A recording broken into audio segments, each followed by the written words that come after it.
സച്ചിയുടെയും രേവതിയുടെയും മറ്റൊരു സ്റ്റോറിയിലേക്ക് എല്ലാവർക്കും സ്വാഗതം. അങ്ങനെ സച്ചി രാവിലെ തന്നെ ഓട്ടം പോയിരിക്കുകയാണ്. ഈ സമയത്ത് രേവതിയാണെങ്കിൽ അവളുടെ പതിവ് ഡ്യൂട്ടിയിൽ ഇങ്ങനെ ഓരോ ജോലിയൊക്കെ ചെയ്തുകൊണ്ട് നിൽക്കാതിരിക്കും കേട്ടോ. അങ്ങനെ അവൾ അലമാരയൊക്കെ തുണിയൊക്കെ മടക്കി വെച്ച് ഒതുക്കി പറക്കുന്നുണ്ട് കേട്ടോ. അങ്ങനെ നമ്മുടെ സച്ചിയുടെ ആ അലമാരയിലെ കബോർഡിന്റെ ഉറയിലായിട്ട് അവളിങ്ങനെ തുണി അടുക്കി വെക്കുന്ന സമയത്ത് എന്തോ ഒരു ബുക്ക് പോലെ ഒന്ന് താഴെ പോകുന്നത് അവൾ ശ്രദ്ധിക്കുന്നുണ്ട് കേട്ടോ. അങ്ങനെ അവള് ആ ഒരു ബുക്ക് പോയി എടുക്കാണ്. രേവതി ആ ഒരു ബുക്ക് പോയി എടുക്കുന്ന സമയത്ത് അതൊരു ഡയറി പോലെ എന്തോ ആണെന്നും മനസ്സിലാവുന്നുണ്ട് കേട്ടോ. ഇത് ആറ് ഡയറിയാണ് എന്നും പറഞ്ഞുകൊണ്ട് രേവതി അത് തുറക്കുന്നുണ്ട്. രേവതി മനസ്സിലോർക്കുന്നുണ്ട്, അല്ല സച്ചേട്ടൻ അങ്ങനെ ഡയറി ഇടുന്ന സ്വഭാവമൊന്നും ഇല്ലല്ലോ, ഇന്ന് വരെ ഞാൻ അറിഞ്ഞിട്ട് കൂടി ഇല്ലല്ലോ, പിന്നെ ഏതാ എന്നും പറഞ്ഞുകൊണ്ട് അവൾ ആ ഡയറി എടുക്കാം കേട്ടോ. ഇത് ഒരുപാട് വർഷം പുറകോട്ടുള്ള ഒരു ഡയറിയാണ്. എങ്ങനെ പോയാലും സച്ചിക്കൊക്കെ ഒരു 15 ആ ഒരു ഏജിലൊക്കെയുള്ള ഡയറി ആയിരിക്കും. അത്രയ്ക്കും ആ ഡയറി നന്നായി നശിച്ചിട്ടും കേട്ടോ. ഇവൾ ഓർക്കാണ് ആ ഒരു സമയത്തൊക്കെ സച്ചിയുടെ ഡയറി ആണോ ഇത് എന്ന് ആലോചിക്കുന്നുണ്ട് കേട്ടോ. എന്തായാലും അല്ല പ്രണയ കഥയോ അങ്ങനെ എന്തെങ്കിലുമൊക്കെ ഇൻട്രസ്റ്റിംഗ് ആയിട്ടുള്ള സ്റ്റോറി കാണും എന്നും പറഞ്ഞുകൊണ്ട് അവൾ ഇത് എടുക്കാണ്. സച്ചേട്ടൻ അറിയാതെ വായിക്കുന്നത് മോശമാണോ? ഏയ് സാരമില്ല, എന്റെ സച്ചേട്ടനല്ലേ, ഞാൻ വായിച്ച എന്താ കുഴപ്പം എന്നും പറഞ്ഞുകൊണ്ട് രേവതി ആ ഡയറി എടുത്തുകൊണ്ട് വായിക്കാനായിട്ട് തുടങ്ങുന്നുണ്ട്. അങ്ങനെ പണ്ടത്തെ കുറെ കാര്യങ്ങളൊക്കെ പറഞ്ഞാട്ടോ അവൻ എഴുതിയിരിക്കുന്നത്. ഈ ഒരു സമയത്ത് ആ ഡയറി എഴുതുന്ന സമയത്ത് സച്ചി അച്ഛമ്മയുടെ അരികിലായിരിക്കും. അച്ഛമ്മയുടെ അരികിൽ നിന്നാണല്ലോ പഠിക്കാനൊക്കെ പോയത്. അങ്ങനെ സ്കൂളിൽ പോകുമ്പോൾ അമ്മയില്ലാത്തതിന്റെയും അച്ഛനടുത്തില്ലാത്തതിന്റെ വിഷമങ്ങളൊക്കെ അവൻ അതിൽ എഴുതിയിട്ടൊക്കെ ഉണ്ട്. അതൊക്കെ കാണുമ്പം നമ്മുടെ രേവതിക്ക് വല്ലാണ്ട് സങ്കടാകുന്നുണ്ട്. അങ്ങനെ വായിച്ച് വായിച്ച് വായിച്ച് തൻ്റെ സ്കൂളിലെ ഫ്രണ്ട്സിനെ കുറിച്ചും തൻ്റെ ഇഷ്ടങ്ങളെക്കുറിച്ചും മറ്റുള്ള പല കാര്യങ്ങളെക്കുറിച്ചും സച്ചി എഴുതിയിരിക്കുന്നത് അവൾ വായിച്ചു തന്നു കേട്ടോ. അങ്ങനെ അവസാന ഭാഗമൊക്കെ ആകുമ്പോഴാണ് വലിയൊരു ട്വിസ്റ്റ് സംഭവിക്കുന്നത്. എന്താണെന്ന് വെച്ചാല് അവന്റെ ചെറുപ്പകാലത്തെ കാര്യമാണ് അതില് സച്ചി എഴുതിയിരിക്കുന്നത് കേട്ടോ. ഞങ്ങൾ 3 മക്കളായിരുന്നു, ഞങ്ങൾ 4 മക്കളായിരുന്നു ഞങ്ങളുടെ അമ്മയ്ക്ക് എന്ന് എഴുതിയിരിക്കുകയാണ്. അപ്പോഴേക്കും രേവതി ഓർക്കുന്നുണ്ട്, 4 മക്കളോ? ശ്രീകാന്തും സുധിയും സച്ചേട്ടനും, ഇവര് 3 പേരല്ലേ ഉള്ളൂ എന്ന് ഓർത്തുകൊണ്ട് അവൾ വീണ്ടും വായിക്കാണ്. ശ്രീകാന്ത് ഉണ്ടാകുന്നതിന് മുമ്പ് എന്റെ അമ്മയ്ക്കുണ്ടായ മോളായിരുന്നു, ഒരു പെൺകുട്ടിയാണ് ഉണ്ടായത്. 4ാമതാണ് ശ്രീകാന്ത് ഉണ്ടാകുന്നത് എന്ന് എഴുതിയിട്ടുണ്ട് കേട്ടോ. അപ്പോ ഇവർക്കിടയിൽ ഒരു പെൺകുട്ടി ഉണ്ടായിരുന്നു, എന്നിട്ട് ആ പെൺകുട്ടി എവിടെ എന്നും അവൾ മനസ്സിലോർക്കുന്നുണ്ട്. അങ്ങനെ വീണ്ടും വായിച്ചു തുടങ്ങുന്നുണ്ട്. അപ്പോഴേക്കും സുധി പറയുന്നുണ്ട് കേട്ടോ, പണ്ട് സുധിയോടും എന്നോടും ഒക്കെ അമ്മയ്ക്ക് വല്ലാണ്ട് ഇഷ്ടമായിരുന്നു. ഞങ്ങളെ പൊന്നു പോലെയാ എന്റെ അമ്മ നോയിക്കൊണ്ടിരുന്നത്. സുധിയോടും എന്നോടും പ്രത്യേക താല്പര്യമായിരുന്നു അമ്മയ്ക്ക്. ബാക്കിയുള്ള മാതാപിതാക്കളെ പോലെ ആയിരുന്നില്ല, വല്ലാണ്ട് സ്നേഹമായിരുന്നു അമ്മയ്ക്ക്. പിന്നെ സുധി മൂത്ത മോനായതുകൊണ്ട് അവരുടെ പ്രത്യേക ഒരു സ്നേഹവും അമ്മയ്ക്കുണ്ടായിരുന്നു. അങ്ങനെ ഇരുന്നപ്പോഴാണ് അമ്മയ്ക്ക് ഞങ്ങൾക്ക് ഒരു കുഞ്ഞനുജത്തി ജനിക്കുന്നത്. അത് ഞങ്ങൾക്ക് എല്ലാവർക്കും ഒരുപാട് സന്തോഷമായിരുന്നു. ആ കുഞ്ഞനുജത്തിയെ ഞങ്ങൾ പൊന്നുപോലെ നോക്കിയത്. പക്ഷെ സുധി അങ്ങനെ ആയിരുന്നില്ല. അവൻ ആ കുട്ടിയുടെ വല്ലാത്തൊരു ദേഷ്യവും വല്ലാത്ത വെറുപ്പുമായിരുന്നു. അതിന്റെ കാരണം മറ്റൊന്നും ആയിരുന്നില്ല.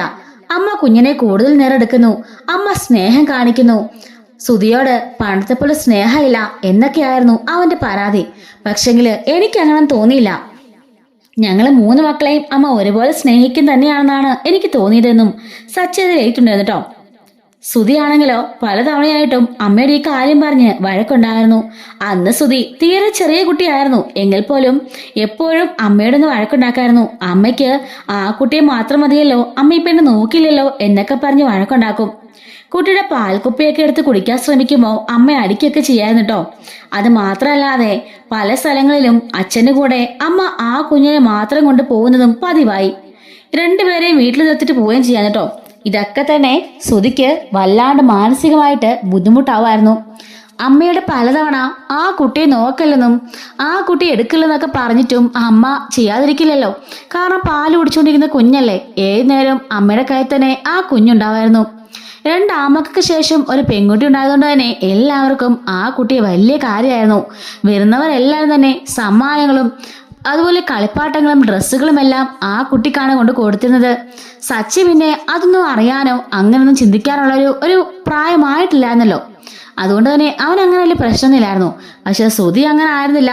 സുധിക്ക് അതെല്ലാം നല്ല ബുദ്ധിമുട്ടായിരുന്നു. അതെല്ലാം ക്ലിയർ ആയിട്ട് തന്നെ സച്ചി അത് എഴുതിയിട്ടുണ്ട് കേട്ടോ. പലപ്പോഴായും സുധിയുടെ സ്വഭാവം പതിയെ പതിയെ മാറി തുടങ്ങി. അമ്മ അരികിലില്ലാത്തപ്പോ സുധി പോയിട്ട് ആ കുഞ്ഞിനെ പിച്ചുകയും കരയ്ക്കുകയൊക്കെ ചെയ്യുന്നതും പതിവായി. അമ്മ നോക്കുമ്പോ കുഞ്ഞിന് കുഴപ്പമൊന്നുമില്ലെങ്കിലും ഞാൻ എന്താണ് കരുതുന്നത് അറിയാൻ വേണ്ടി ആ കുഞ്ഞിനടുക്കിലേക്ക് പോകുമ്പോ ഞാൻ എന്തെങ്കിലും ചെയ്തിട്ടാണെന്ന് പറഞ്ഞ് അമ്മ എന്നെ വഴക്കു പറയായിരുന്നു. പക്ഷെ ഞാനൊന്നും ചെയ്തിട്ടില്ലെന്ന് പറഞ്ഞിട്ടും അമ്മ അംഗീകരിക്കില്ലായിരുന്നു. അങ്ങനെ ഇരുന്നപ്പോഴാണ് ഒരു ദിവസം അമ്മ കുഞ്ഞിനെ പാലെടുത്തിരിക്കായിരുന്നു. ഈ സമയത്ത് സുധിയാണെങ്കിൽ ഉറക്കം വരുന്നു, എനിക്ക് അമ്മയുടെ കൂടെ കിടന്ന് ഉറങ്ങണമെന്നും പറഞ്ഞിട്ട് സുധി അമ്മയുടെ കൂടെ ഒന്ന് കിടന്ന് ഉറങ്ങാനായിട്ട് വന്നു. ഈ സമയത്ത് ഒച്ച വെച്ചുകൊണ്ട് അമ്മ അവന് ഒരടിയും കൊടുത്തിട്ട് പുറത്തേക്ക് പറഞ്ഞു വിട്ടു. ഞാനിവിടെ കുഞ്ഞിനെ ഉറക്കല്ലേ, മര്യാദയ്ക്ക് പുറത്തേക്ക് പോയിക്കോ, ഇങ്ങോട്ടേക്ക് കയറി വന്നേക്കരുതെന്നും പറഞ്ഞ് അമ്മ ശകാരിച്ച് സുധിയെ പുറത്തേക്ക് പറഞ്ഞതായിരുന്നു. ഇതവന്റെ മനസ്സിനെ വല്ലാതെ പിടിച്ച് കുലുക്കുകയും അവന്റെ മനസ്സിൽ കുഞ്ഞിനോടും അമ്മയോടും വല്ലാണ്ട് ദേഷ്യം വരികയും ചെയ്തു. അമ്മ കുഞ്ഞിനെ ഉറക്കിയിട്ട് പുറത്തു പോകുന്നത് വരെ ഉറങ്ങാതെ അവൻ വെളിയിൽ കാത്തിരിക്കായിരുന്നു. അമ്മ പുറത്തേക്ക് പോയതിനു ശേഷം അവൻ പതിയെ റൂമിനുള്ളിലേക്ക് പോയി. പിന്നീട് ആ കുഞ്ഞിനെ ഇല്ലാതാക്കാനായിരുന്നു സച്ചി ശ്രമിച്ചത്. അങ്ങനെ കുഞ്ഞ് സുധി ആയിരുന്നെങ്കിൽ പോലും സുധിയുടെ മനസ്സിലേക്ക് ആ ഒരു തന്നെ നോക്കുന്നില്ല, തനിക്ക് ആ സ്നേഹം കിട്ടുന്നില്ല, തന്റെ സ്നേഹം കൂടി അനിയത്തിക്ക് പകർത്തു കൊടുക്കുകയാണെന്നുള്ള ഒരു ചിന്താഗതി ഉള്ളതുകൊണ്ട് തന്നെ ആ കുഞ്ഞിനെ ഇല്ലാതാക്കുകയാണ് കേട്ടോ നമ്മുടെ സുധി. അങ്ങനെ ഈ അപ്പോഴേക്കും സുധി അങ്ങോട്ടേക്ക് കഴിഞ്ഞിട്ട് ഇങ്ങനെ പോകുന്നുണ്ടല്ലോ. ആ സമയത്തിന് സച്ചി അകത്തേക്ക് കയറി വരുന്നുണ്ട്. സുധി പോകുന്നതും കാണുന്നുണ്ട്. കുഞ്ഞിനെ അനക്കമില്ല ഇറങ്ങുന്നതിനിട്ട് സച്ചിക്ക് ആപ്പാടെ പേടിയായി. സച്ചി ഇങ്ങനെ വിളിക്കുന്നുണ്ട് കുഞ്ഞിനെ. കുഞ്ഞിന്ന് വിളിക്കുന്നത് പോരായിട്ട് അമ്മേനെ വിളിച്ച് കരയുന്നുണ്ട്. അമ്മയെ ഓടിവാ, കുഞ്ഞി അനങ്ങുന്നില്ല എന്ന് പറയുന്നുണ്ട്. ഓടി വന്ന് അമ്മ നോക്കാണ്. അയ്യോ മോക്കിത് എന്ത് പറ്റി, കുഞ്ഞി മോളേന്നും പറഞ്ഞിട്ട് വിളിച്ച് കൂവുന്നുണ്ട്. പക്ഷെങ്കിൽ ഒരു അനക്കവും ഇല്ല. ഇത് സ്തുതിയാണെങ്കിലോ പേടിച്ച് വിറച്ച് അവിടെ ഒരു 10,000-അടുത്ത് പോയി ഒളിച്ചിരിക്കായിരിക്കും. ഈ സമയത്ത് രവീന്ദ്രൻ അങ്ങോട്ടേക്ക് ഓടുകയാണ്. എന്താ ചന്ദ്രേ, എന്താ പ്രശ്നം, നീ എന്തിനാ കാരണത്?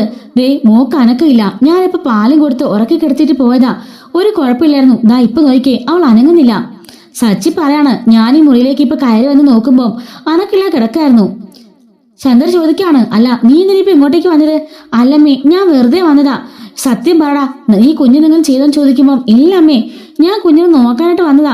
അയ്യോ എന്റെ കുഞ്ഞിന് എന്ത് പറ്റിയെന്ന് പറഞ്ഞ് ചന്ദ്ര വല്ലാണ്ട് കാറുന്നുണ്ട്. കുഞ്ഞിന്ന് വിളിച്ചുകൊണ്ട് ഭയങ്കരമായിട്ട് കാറാണ്. രവീന്ദ്രനും ചന്ദ്രയും കൂടി കുഞ്ഞിനെ എടുത്തുകൊണ്ട് ഓടുന്നുണ്ട് ഹോസ്പിറ്റലിലേക്ക്. അന്നൊക്കെ വണ്ടിയിൽ കിട്ടാൻ ഭയങ്കര പാടാണല്ലോ. അങ്ങനെ വണ്ടിയിൽ കയറി കുഞ്ഞിനെയും കൊണ്ട് നേരെ ഹോസ്പിറ്റലിലേക്ക് ചെല്ലാണ്. അവിടെ ചെല്ലുമ്പോഴേക്കും കുഞ്ഞ് ഇല്ല എന്ന് ഡോക്ടർ പറഞ്ഞു കേട്ടോ. ഓൾറെഡി മരിച്ചു കഴിഞ്ഞു എന്നും പറയാണ്. ഇത് കേട്ട് ചന്ദ്രനും രവീന്ദ്രനും ആകെപ്പാടെ അപ്സെറ്റ് ആയിട്ട് ഷോക്കായിട്ട് അവരിയ്ക്കാണ്.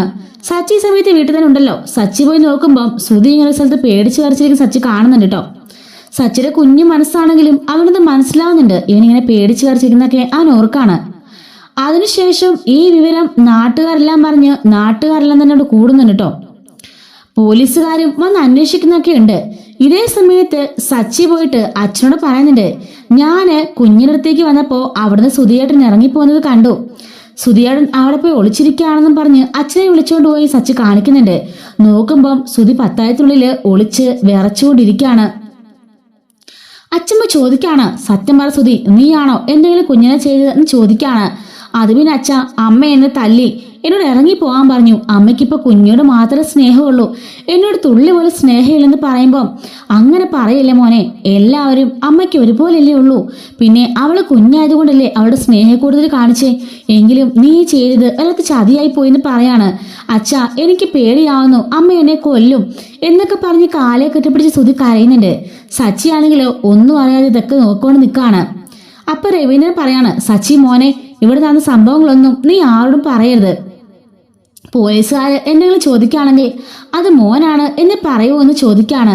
ഞാൻ പറയാൻ വെച്ചായെന്നും സച്ചി പറയുന്നുണ്ട് കേട്ടോ. ശരിക്കും രവീന്ദ്രനാണ് ഇങ്ങനെ ചതി ചെയ്തത്. കാരണം നമ്മുടെ ചന്ദ്രയ്ക്കാണെങ്കിലോ സച്ചിയോട് നല്ല സ്നേഹമുണ്ട്. നമ്മുടെ സുധിയോട് അന്നും ഭയങ്കര സ്നേഹമായിരുന്നു. കുഞ്ഞിയോട് മരണത്തിന് സുധി എങ്ങാനും കാരണം പറഞ്ഞാൽ സുധിയെ ഇല്ലാതാക്കാൻ പോലും ചന്ദ്രൻ മടിക്കില്ല. അത്രയ്ക്കും ദേഷ്യമാകും നമ്മുടെ ചന്ദ്രയ്ക്ക്. അവളോട് വല്ലാത്ത വെറുപ്പാകും. അതൊക്കെ നമ്മുടെ ഈ സുധി ഇത്രയും വലിയതായതുകൊണ്ട് തന്നെ മനസ്സിനെ പെട്ടെന്ന് ബാധിക്കും. ഇപ്പൊ തന്നെ അവൻ പാതി മെന്റലി തകർന്ന അവസ്ഥയിലാണ്. സ്വന്തം കൈകൊണ്ട് ആ കുഞ്ഞിനെ ഇല്ലാതാക്കിയതുകൊണ്ട് തന്നെ അവൻ വല്ലാണ്ട് അപ്സെറ്റായി നിൽക്കാണ്. ഈ സമയത്ത് പോലീസ് എങ്ങാനും പിടിച്ചോണ്ട് പോവുകയും അവന്റെ അമ്മ അവനെ വെറുക്കുകയും കൂടി ചെയ്താൽ അവന്റെ മാനസിക നില തന്നെ തെറ്റിപ്പോവും. ആ ഒരു പേടി നമ്മുടെ രവീന്ദ്രന്റെ മനസ്സിലുണ്ട്. അതുകൊണ്ട് തന്നെ ഒന്നും അറിയാത്ത കുഞ്ഞു സച്ചിയോട് കുറ്റേക്കാൻ നമ്മുടെ രവീന്ദ്രൻ പറയുന്നുണ്ട്. അച്ഛൻ പറഞ്ഞ് എന്തോ അനുസരിക്കുന്നതോട് തന്നെ നമ്മുടെ സച്ചിയാണെങ്കിലും ശരി അച്ഛാന്നും പറഞ്ഞ് വേറെ ഒന്നും ചിന്തിക്കാതെ അച്ഛൻ പറഞ്ഞ് അനുസരിച്ചുകൊണ്ട് എല്ലാത്തിനും പോലീസിനോട് പോയിട്ട് ഞാനാണ് ചെയ്തെന്ന് പറയുന്നുണ്ട്. ചന്ദ്ര ഓടി വന്ന് അവനെ കുറെ തല്ലുന്നുണ്ട് കേട്ടോ. എന്തിനാണെന്നൊരു മനസ്സിലാവാതെ പാവം സച്ചി അവിടെ നോക്കി നിൽക്കാണ്. പോലീസുകാർ പറഞ്ഞിട്ട് എന്തായാലും പയ്യനെ ഞങ്ങൾ ജുവനൽ ഹോമിലേക്ക് അയക്കും, അതിനുമുമ്പ് കോടതിയിൽ ഹാജരാക്കണം, അച്ഛനും അമ്മയും വന്ന് സാക്ഷി പറയണം എന്നൊക്കെ പറയുന്നുണ്ട് കേട്ടോ. ഈ സമയത്ത് ഇതെല്ലാം കണ്ടുകൊണ്ട് അവിടെ ഒളിഞ്ഞു നിന്ന് നോക്കാണ് സുധി ആകെപ്പാടെ പേടിച്ച് വിറച്ച് വലത്തൊരവസ്ഥയിലായിരിക്കും. രവീന്ദ്രൻ പോയിട്ട് സുധിയോട് പറയുന്നുണ്ട്, മോനെ ഒത്തിരി നാളൊന്നും പേടിക്കേണ്ട കാര്യമില്ല, കുറച്ചു നാൾ മാത്രമേ സച്ചിനെ ആ ജയിലിൽ കിടത്തുള്ളൂ, കാരണം അവന് കുഞ്ഞല്ലേ, അതുകൊണ്ട് എന്തായാലും അച്ഛനവനെ നോക്കിക്കോളാം, മോൻ പേടിക്കണ്ട, ഈ കാര്യം മോൻ എന്തായാലും അമ്മയോട് ഒരിക്കലും പറയരുതെന്ന് പറഞ്ഞ് സത്യം വായിക്കുന്നുണ്ട്. ഇല്ല അച്ഛാന്നും പറഞ്ഞിട്ട് അവന് സത്യം ചെയ്യാണ്. അങ്ങനെയാണ് ഈ സുധിയോട് ഇത്രയ്ക്കും നമ്മുടെ ചന്ദ്രയ്ക്ക് സ്നേഹവും അതുപോലെ സച്ചിയുടെ വെറുപ്പ് വന്നത്. അങ്ങനെ സച്ചി ജയിലിലേക്ക് പോയി വന്നതിന് ശേഷമാണ് കേട്ടോ നമ്മുടെ ശ്രീകാന്ത് ഉണ്ടാവുന്നത്. ശ്രീകാന്തിന് അതുകൊണ്ടാണ് ഈ കഥകളൊന്നും അറിയാത്തത്. നമ്മുടെ സച്ചിക്കും സുധിക്കും അതുപോലെ തന്നെ ചന്ദ്രയ്ക്കും രവീന്ദ്രന് മാത്രമേ ഈ കഥയൊക്കെ അറിയുള്ളൂ കേട്ടോ, നമ്മുടെ അച്ഛമ്മയ്ക്കും. പക്ഷേ സത്യം അറിയുന്നത് ഇവർക്ക് മൂന്നുപേർക്ക് മാത്രമാണ്, സച്ചിക്കും സുധിക്കും രവീന്ദ്രനും. സത്യം ഇന്ന വരെ ചന്ദ്ര പോലും അറിഞ്ഞിട്ടില്ല കേട്ടോ. അതുകൊണ്ട് ചന്ദ്രയ്ക്ക് ഇത്രയും ദേഷ്യം. ഇതെല്ലാം സച്ചി ആ ഡയറിൽ എഴുതിയിട്ടുണ്ട്. എൻ്റെ അമ്മയ്ക്ക് എന്നോട് ഇപ്പോഴും ദേഷ്യം ഉണ്ടാകാൻ കാരണം കുഞ്ഞ് ഇല്ലാതായത് എൻ്റെ കൈ കൊണ്ടാണെന്ന് ഓർത്തിട്ടാണ്. പക്ഷേ കുഞ്ഞിന്റെ മരണത്തിനും എനിക്കും യാതൊരു ബന്ധമില്ല. സുധിയേട്ടനാണ് കുഞ്ഞെ ഇല്ലാതാക്കിയത്. പക്ഷെ ഇന്നേ വരെ എൻ്റെ അമ്മയ്ക്കത് അറിയില്ല, കാരണം ഞാൻ എൻ്റെ അച്ഛനോടുത്ത വാക്കാണ്. ഒരിക്കലും പറയില്ല എന്നും പറഞ്ഞിട്ട് ഞാൻ എൻ്റെ അച്ഛന് വാക്ക് കൊടുത്തിരുന്നു. അത് ഞാൻ എൻ്റെ മരണം വരെ പാലിക്കും. എല്ലാവരെയും കണ്ണിൽ ഞാനൊരു കൊലപാതകയാ, എൻ്റെ അമ്മയുടെ മനസ്സിൽ ഞാനൊരു കൊലപാതകയും പഠിക്കാത്തവനും അതുപോലെ തന്നെ താന്തോന്നിയും തല്ലുകൊള്ളിയൊക്കെയാണ്. അങ്ങനെ തന്നെ ഇരിക്കട്ടെ, സുധിയേട്ടനാണ് അമ്മയുടെ മനസ്സിൽ എപ്പോഴും വലിയവൻ. അത് അങ്ങനെ നിന്നോട്ടെ, എൻ്റെ അച്ഛന് കൊടുത്ത വാക്ക് ഞാൻ പാലിക്കും. ഒരിക്കലും സത്യങ്ങളൊന്നും ആരും അറിയില്ല എന്നും സുധി അതിൽ എഴുതിയിട്ടുണ്ട് കേട്ടോ. അങ്ങനെയാണ് ആ ഒരു ഡയറി അവൻ ക്ലോസ് ചെയ്യുന്നത്. അവന് കുറെ നാള് ശേഷം ജുവനൽ ഹോമിൽ നിന്നൊക്കെ വന്നതിന് ശേഷം കുറച്ചൊക്കെ പഠിക്കാൻ പോയെങ്കിൽ പോലും കുട്ടികളുടെയൊക്കെ കളിയാക്കും. ആ ഒരു സ്ഥലത്തെ ഒരു അറ്റ്മോസ്ഫിയർ ഒക്കെ ഒത്തുപോകാത്തതുകൊണ്ട് തന്നെ അവൻ പഠിത്തമൊക്കെ നിർത്തി അവൻ്റെതായാലൊക്കെ ജോലിയിലൊക്കെ മാറുമായിരുന്നു. അങ്ങനെ അവിടുന്ന് സ്ഥലമൊക്കെ അവർ മാറിയൊക്കെയാണ് കേട്ടോ ഇങ്ങോട്ടൊക്കെ വരുന്നതൊക്കെ ചെയ്യുന്നത്. അങ്ങനെ സംഭവമൊക്കെ അവൻ എഴുതിയിട്ടുണ്ട്. ഇതൊക്കെ നിറ കണ്ണുകളോടെ നമ്മുടെ രേവതി വായിക്കുന്നത്. സച്ചിയേട്ടൻ ഒരു തെറ്റും ചെയ്തിട്ടില്ല, എന്നിട്ടും ഇത്രയും കാലം അദ്ദേഹം ഈ ഒരു ഭാരവും പേര് നടക്കുകയാണല്ലോ. മനസ്സിൽ എന്തായാലും സച്ചിൻ കാണാതിരിക്കില്ലല്ലോ. ഈ ഒരു ഭാരവും പേറിയാണ് സച്ചിയേട്ടൻ നടക്കുന്ന കാര്യം നമ്മുടെ രേവതിക്ക് മനസ്സിലാകുന്നുണ്ട്. രേവതി ആകെപ്പാടെ വല്ലാത്ത വിഷമത്തിലാണ്. എന്ത് ചെയ്യാൻ സാധിക്കും? താനേ ഡയറി വായിച്ചു എന്ന് സച്ചിന് പറയാൻ പറ്റുമോ? അല്ലെങ്കിൽ സത്യം ഇതാണെന്ന് ചന്ദ്രനോട് പറയാൻ പറ്റുമോ? അച്ഛനോട് പോയിട്ട് എന്തെങ്കിലും പറയാൻ പറ്റുമോ? ഒന്നും വയ്യാത്തൊരവസ്ഥ. അച്ഛന് കൊടുത്ത വാക്കിന് പ്രകാരം മരണം വരെ ഈ കാര്യം ആരോടും പറയില്ലെന്നാണല്ലോ സച്ചി പറഞ്ഞിരിക്കുന്നത്. അതുകൊണ്ടാണ് തന്നോട് പോലും ജീവന്റെ പാതയായ തന്നോട് പോലും ഈ കാര്യം സച്ചിയേട്ടൻ പറയാതിരുന്നത്. അങ്ങനെയുള്ളപ്പോ ഞാനിത് വായിച്ചു എന്ന് പറഞ്ഞ സച്ചിയേട്ടൻ എന്നെ കൊല്ലും, എന്നോട് പിണങ്ങും. അത് മാത്രമല്ല, അച്ഛനോ മറ്റാരെങ്കിലും ഇത് കാര്യം അറിഞ്ഞാല് അത് വല്ലാത്തൊരു വിഷമമാകും സച്ചിയേട്ടന്. അതുകൊണ്ട് ഈ കാര്യം ആരും അറിയണ്ട. എന്തായാലും സത്യം പറഞ്ഞാൽ വെളിച്ചത്ത് വരുമല്ലോ. 10-25 വർഷമായിട്ട് ഈ കാര്യങ്ങളൊന്നും ആരും അറിഞ്ഞിട്ടില്ല. എന്നാണെങ്കിലും ദൈവം പറഞ്ഞാൽ അത് വെളിച്ചത്ത് കൊണ്ടുവരുമെന്നും ദേവതി മനസ്സിലോർക്കാണ്. ഇത്രയും വർഷങ്ങൾ കഴിഞ്ഞിട്ട് ഞാൻ എന്തായാലും ഈ ഒരു ഡയറി വായിക്കാൻ ഇടയായല്ലോ. അതുപോലെ സത്യങ്ങളെല്ലാം എല്ലാ നാളും മൂടി വെക്കാൻ സാധിക്കില്ല. ഒരിക്കൽ എല്ലാ മുഖം മൂടി അഴിച്ച് പുറത്തേക്ക് വരിക തന്നെ ചെയ്യുമെന്നും രേവതി ആലോചിക്കുന്നുണ്ട്. പാവന്റെ സച്ചിയേട്ടൻ എന്തുമാത്രമാണ് ആ അമ്മയുടെ വായിന്ന് വഴക്ക് കേൾക്കുന്നത്. വിദ്യാഭ്യാസം പോലും നിലച്ചുപോയി. എല്ലാം ആ സുധിയേട്ടൻ കാരണമാണ്. എന്നിട്ട് എന്റെ സച്ചിയേട്ടൻ ഒരു സമാധാനം പോലും കൊടുക്കാതെ പിന്നാലെ നടന്ന് ശല്യപ്പെടുത്താണല്ലോ എന്നൊക്കെയുള്ള മനസ്സിൽ കരുതുന്നുണ്ട് കേട്ടോ. സച്ചിയുടെയും രേവതിയുടെയും ഇതുപോലുള്ള വിശേഷങ്ങൾ അറിയാൻ നമ്മുടെ ചാനൽ ഇപ്പം തന്നെ സബ്സ്ക്രൈബ് ചെയ്ത് സപ്പോർട്ട് ചെയ്യണേ. Thanks for watching.